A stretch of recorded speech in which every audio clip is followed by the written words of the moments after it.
Long before the first comp was built, the space gods have watched and waited for their moment. Choose your gods.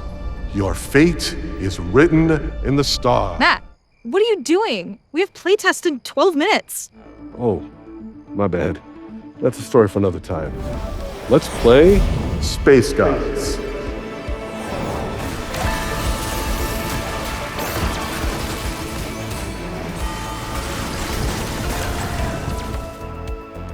Welcome to Space Gods, the set that will send you deep into the cosmos, where mortals, that's you, strike deals with celestial beings. Space Gods is a set designed for flexible play, with a return to our traditional roster size, splashable units, and an emphasis on adapting to game states that are controlled by the gods you align yourself with. I'm Noemi, the set lead. The team and I are here to tell you all about our supernatural roster of traits and champions, new tacticians, arenas, and more.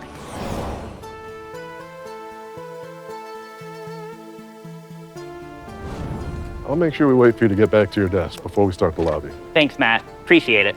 But what's the point? He's just gonna open for anyways. Less appreciated.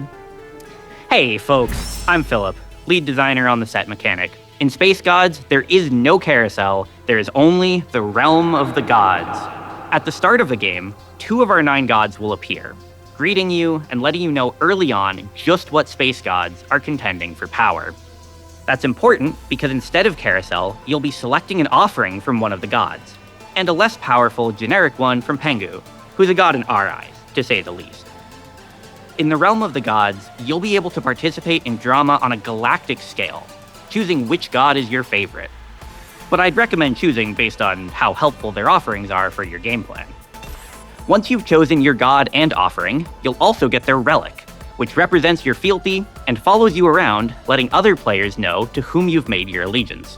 And regardless of who you picked as your favorite, we've always got good old Pengu to provide a more generic, yet lower power reward, who will be guaranteed for everyone, regardless of whichever god they choose.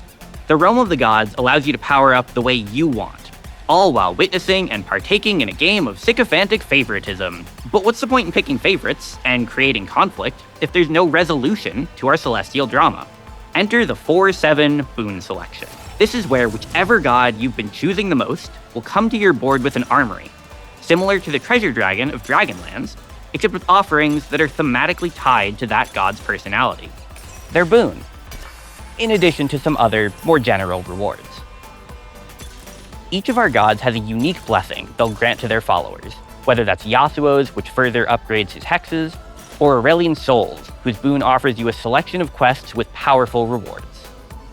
And even after you've picked your boon, your faith will be continually rewarded, with your favorite god returning to their devout followers' boards to provide loot on occasion for the remainder of the game. So many teams came together to make this mechanic possible, so let's get more dev in this drop and invite Isaac, our set art lead, to tell us some more. When we heard about the Realm of the Gods, our gears immediately began turning. What would the gods look like? How many should there be? What should their personalities be like? And how could we pair all of Art's ideas with the design of the mechanic in a way that feels exciting for players? Exactly. Art took the lead here in deciding which champions would be our gods. We knew we didn't want a lot of overlap with the set's units, and we wanted to use champions that have a distinct lane of personality and cosmic power. One of the first gods the art team landed on is Soraka. Her illustration is just gorgeous and convinced a lot of the team that this was a great direction to move in. I was certainly convinced. And once we had her look and personality in front of us, the design team got to work on benevolent offerings. For Soraka, that meant HP, both for your units and your tactician. Yasuo was another one we decided on pretty early. He's dark, brooding, and all edge. With that attitude, Yasuo became all about skillful positioning, offering hexes that empower the unit on them in spacey ways, with stats, utility, and more. We couldn't just have one edgy god with Yasuo, we also had to have Evelyn.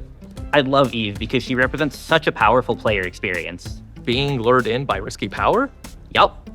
Eve offers powerful rewards that may or may not match your board, like completely random emblems. But Art didn't just work on creating gods for our mechanic, they also created life, with a summon that is bespoke and newly evergreen to TFT, similar to how Koboko was during Inkborn Fables. Bia, the baby, and Bayan, the mom, are TFT summons that'll be debuting with our Shepherd trait. Summon just Bia to your board at the first breakpoint, then call upon Mama to join, and power up together at the final breakpoint, if you can get your hands on a Shepherd Emblem. Pray to Evelyn.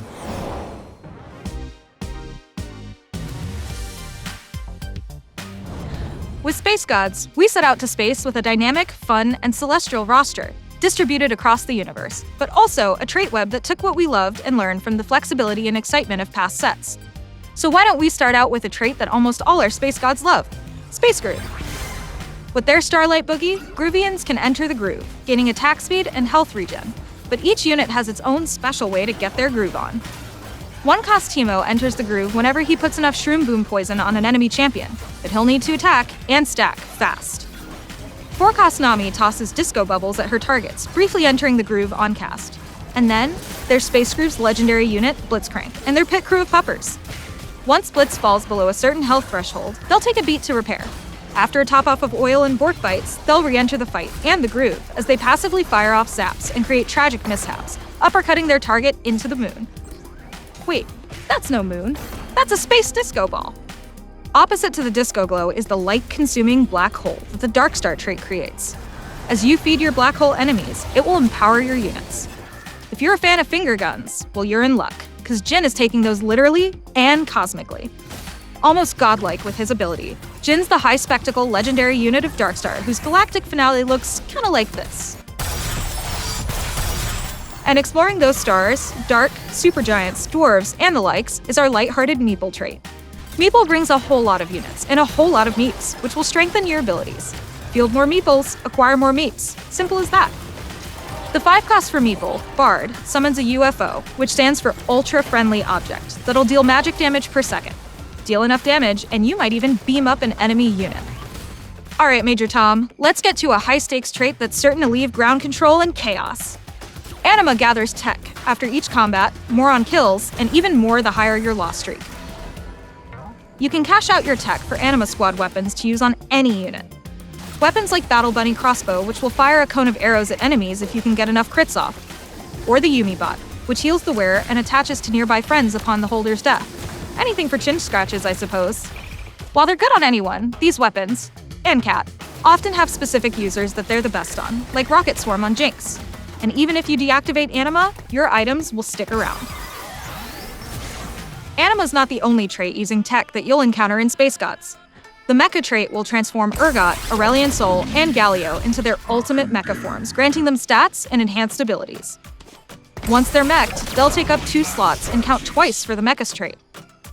And unlike our Space Gods, our time is short, so before it runs out, I've gotta mention our splashable resource generation trait, Timebreaker. Activate at just 2 Timebreaker, and the trait will give you rerolls when you lose, and XP stored in a temporal core when you win.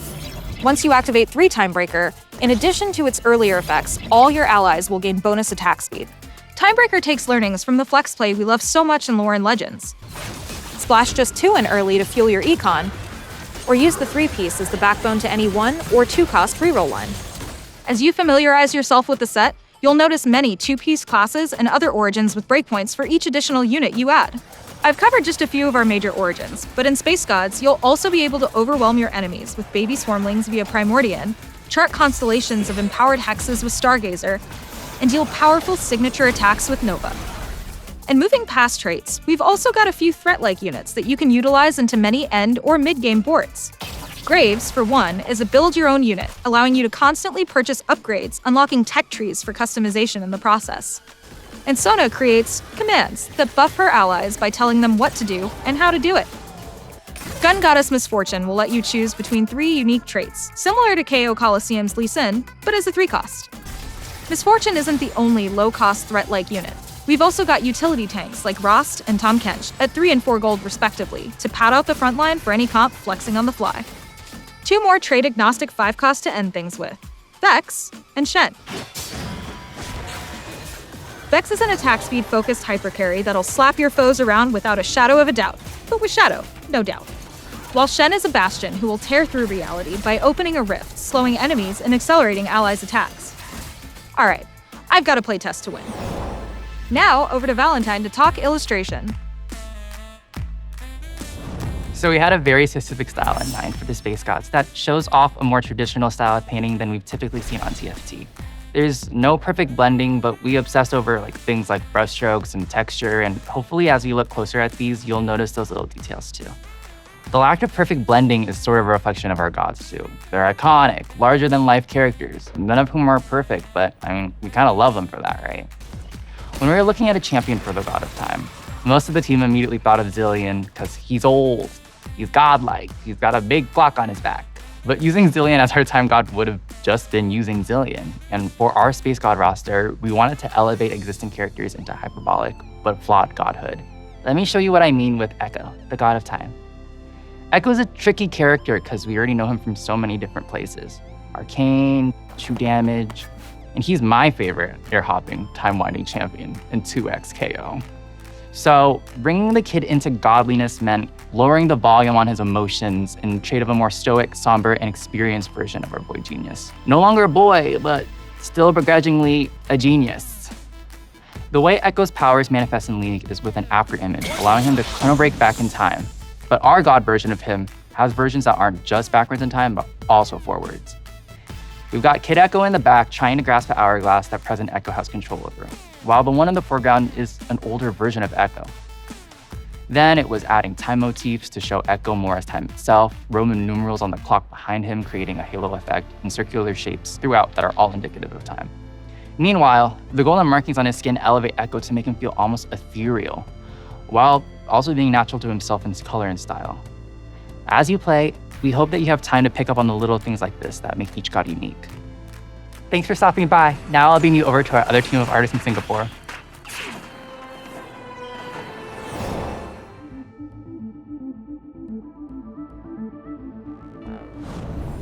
Hi everyone, I'm João, representing the Singapore team that works on all the cosmetic content you see in TFT.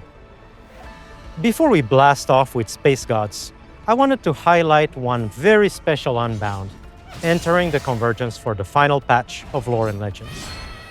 You've heard of Spin to Win, but with Pengu Garen Unbound, let me introduce you to Spin to Win. Alright, back to our release patch of Space Gods. We've got 2 Unbounds coming for you at the start of the set, starting with the Bringer of Ruin and Darkness. Darkstar Mordekaiser Unbound will unmake the universe. And your lobby if you're lucky, especially with an all-new dual-form boon. After reaching level 7, this boon will unleash a full-screen Mordekaiser ult on your enemies. Then there's Chosen of the Wolf Katarina Unbound, whose look and blades are truly lethal. Watch out for those daggers, they look sharp. Too late. On the cuter end of the spectrum, we've got our Chibis, of course. Chibi Star Guardian Syndra Spheres will pile on with the damage. And on the eviler side of things, we've got Prestige Star Nemesis Morgana. Pair her with an arena fit for an evil queen, First Star's Lament. Finally, before I fly off, we've got Chibi Battle Bat Zaya making her mark on the convergence. The only thing missing is yelling, "Feathers fly!" as your finisher rips through the lobby. We have a lot more on the way throughout the set, so stay tuned. Enjoy Space Gods with patch 17.1. Till next time.